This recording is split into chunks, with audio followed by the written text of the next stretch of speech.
Hello बच्चों, चलो इस प्रश्न को पढ़ते हैं। इस प्रश्न में पूछा गया है समीकरण 2H2O2 लिक्विड है, उससे बन रहा है 2H2O लिक्विड और O2 गैस बन रही है। ये अभिक्रिया दी गई है के लिए एंथैल्पी परिवर्तन क्या है। इस रिएक्शन के लिए एंथैल्पी निकालनी है। यदि H2O2 लिक्विड और H2O लिक्विड के निर्माण की संभवन ऊष्माएं -188 और -286 किलो जूल पर मोल है, तो आपको बताना है कि इसकी अभिक्रिया की एंथैल्पी कितनी आएगी। तो चलो सबसे पहले इस प्रश्न की मुख्य अवधारणा को सीखते हैं।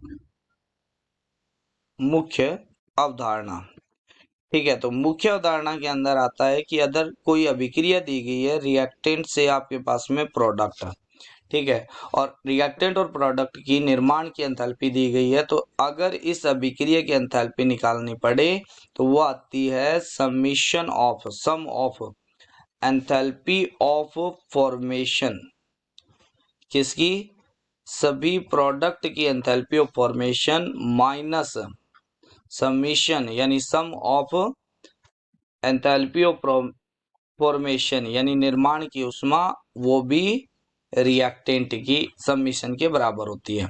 अब ये अगर अभिक्रिया दी गई है आपके पास में 2H2O2 लिक्विड और ये बन रहा है आपके पास में 2H2O लिक्विड और प्लस में क्या होता है O2 गैस, ये आपके पास में दिया गया है।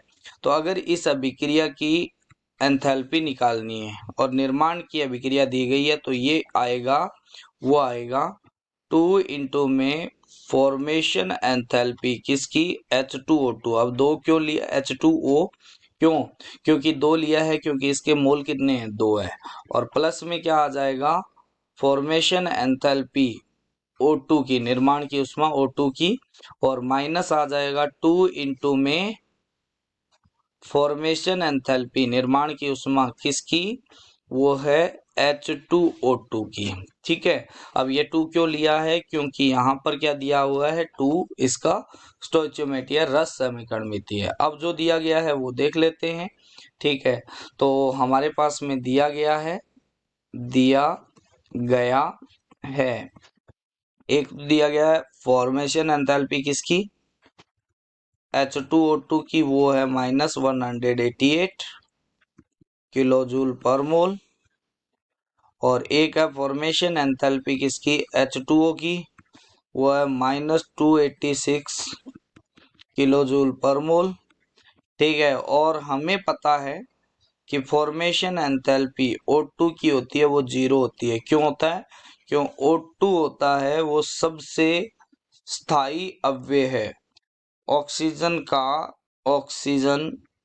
का सबसे स्थायी अव्यय, और जो सबसे स्थायी अव्यय होते हैं उनकी फॉर्मेशन एंथैल्पी होती है निर्माण की ऊष्मा, वो 0 होती है। और फॉर्मेशन एंथैल्पी होती है कि 1 मोल किसी भी पदार्थ का निर्माण के दौरान, वो भी उसके सबसे स्थायी अवयवों से निर्माण के दौरान जितनी ऊष्मा का ग्रहण या उत्सर्जन होता है उसे निर्माण की ऊष्मा कहते हैं। तो यहाँ से डेल्टा H आ जाएगा, वो कितना आ जाएगा? अब यहाँ पर वैल्यू रख देते हैं।